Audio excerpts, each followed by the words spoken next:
Olá, tudo bem? Esse aqui é o Terceiro Sinal. Eu sou Adalberto Roque, sou ator, iluminador e professor de teatro. E hoje nós vamos fazer uma continuação do vídeo anterior, do vídeo de semana passada, onde eu falei sobre uma introdução ali sobre quem era Stanislavski. Hoje vamos falar um pouco mais sobre o método Stanislavski.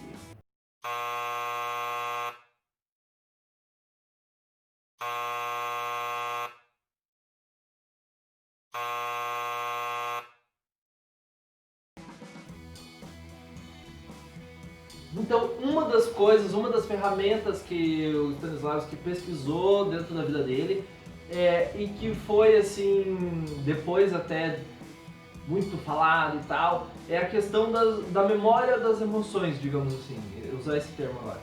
Memória das emoções, que é o quê? É uma memória que tem a ver com as emoções, óbvio. Mas é porque às vezes as pessoas usam os termos como memória emotiva, mas não é necessariamente uma memória que emociona, mas tem a ver com uma memória daquilo que te emociona enquanto ator, enquanto artista. Deu pra entender? Então não é uma memória do que vai emocionar os outros, ou do que você vai lembrar e vai sair chorando só, tá? Tem a ver com todas as emoções e com todas as memórias, e esse termo, memória emocional, digamos assim, ele vem de um francês, que era um psicólogo experimental lá da França do século XIX, Théodule Armand Ribot. Théodule Armand Ribot foi um cara que escreveu sobre várias coisas de psicologia experimental. Ele nem foi tão importante para a psicologia em si, no nível que o Stanislavski foi para o teatro, por exemplo.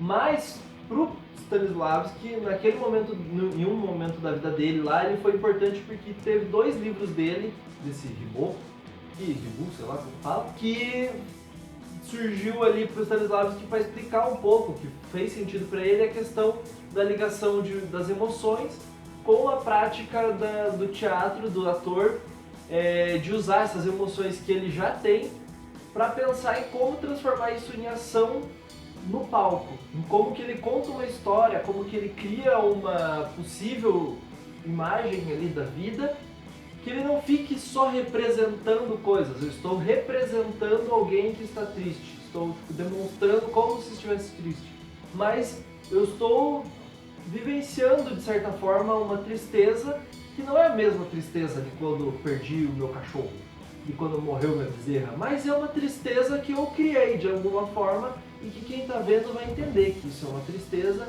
e que eu não estou fingindo, eu estou vivendo aquilo de alguma forma e que por isso então eu consigo ser um ator que representa vai ficar estranho, mas que um ator que consegue vivenciar isso a cada vez, então, e que consegue fazer isso de cada vez melhor, digamos assim.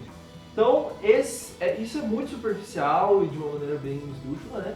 Mas é mais ou menos o que era a memória das emoções do Stanislavski, que foi uma das ferramentas, uma das coisas que ele criou e que, por exemplo, em um estúdio digamos, um workshopzão lá que ele fez, assim, né? Um estúdio de teatro que eles fizeram lá na Rússia, foi bastante pautado sobre essa questão da memória das emoções. E desse estúdio, desse momento lá de estudo que eles tiveram, saiu uma galera lá, alguns atores, que foram depois para os Estados Unidos e que implantaram essa prática com cursos e tudo mais, e que foi anos depois virar o Actors Studio, praticamente, pelo menos a cultura do que vem lá do Actors Studio, que até hoje muitos atores de Hollywood, por exemplo, vêm dessa escola, que se pauta muito mais nessa questão da memória das emoções.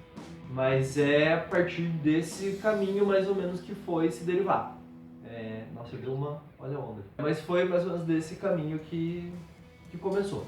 Outro método, outra ferramenta, outra coisa que foi derivar depois lá dos estudos do Stanislavski é a questão da análise ativa, que é um tipo de metodologia, um tipo de pensamento que vem realmente do Stanislavski, mas que foi muito mais desenvolvido alguns estúdios depois, alguns workshops, digamos assim, depois, e estudos lá, depois desse, que eu me refiro é depois desse da memória das emoções.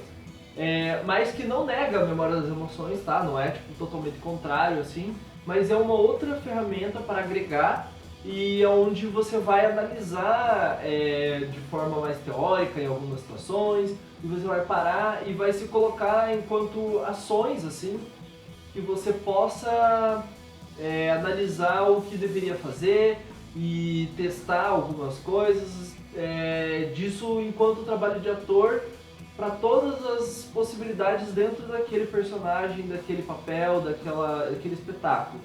Então vai ser um processo em que você vai ter toda uma análise, né, ativa, já como diz o nome, que é do ator se colocar sempre numa posição de agir sempre através de tudo muito bem calculado, mas sem que seja uma coisa chata e sem que seja uma coisa extremamente teórica, digamos, porque é um calculado, mas é um calculado artístico, é um calculado livre e onde você vai sempre estar se botando à prova para experimentar dentro dessas análises. Por exemplo, quando você pensa, se eu fosse tal pessoa, se eu estivesse em tal situação, se eu estivesse perdendo meu gato agora, o que eu faria? Como que eu me sentiria?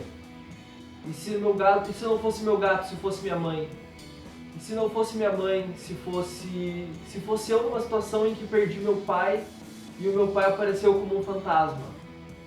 E aí, sabe, é toda essa análise, claro, eu tô falando bem do básico, mas é muito mais profundo do que isso, mas começa a partir de coisas assim, entre elas o se que você que você acaba pensando, né? Se fosse tal situação, se fosse eu numa outra posição.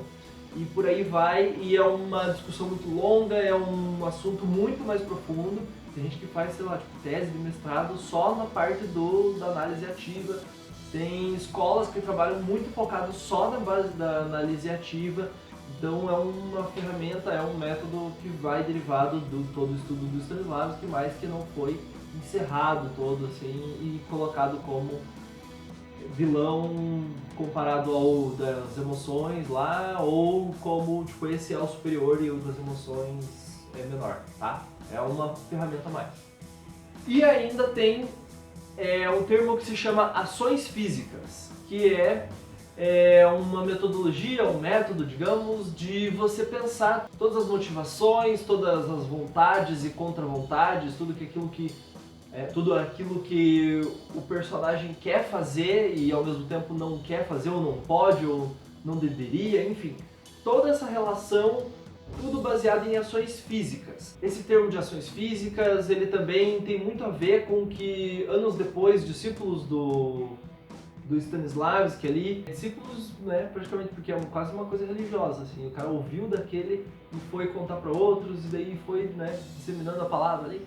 Então foi alguns alunos do Stanislavski que não eram tão apegados à ideia da análise ativa, mas que entendiam mais uma questão da parte física e de movimentos desse trabalho, mas que tem tudo a ver com todas as outras ferramentas das emoções e da análise ativa. Eles pegaram então a questão das ações físicas, foram ensinando isso em outras escolas, até que isso chegou, por exemplo, no Grotowski, que é um outro cara, que daí fica com outro vídeo, mas que o Grotowski e o Barba, que também é um outro cara com outro vídeo, são dois caras que depois escreveram e que pensaram bastante e experimentaram, já numa outra pegada, questões de movimentos físicos. E também tem uma certa influência, acho assim, né, do trabalho do Meyerhold, que é um outro discípulo do Stanislavski, que também trabalhou muito questões de, por exemplo, biomecânica e de trabalho físico e compreensão da ação física como potencial para o ator ali, de treinamento, enfim. Então tudo isso acaba influenciando para que anos depois você tivesse praticamente uma escola de pessoas que pensam muito mais nas ações físicas e que isso como uma verdade de ferramenta para ser utilizada a partir do estudo do Stanislavski.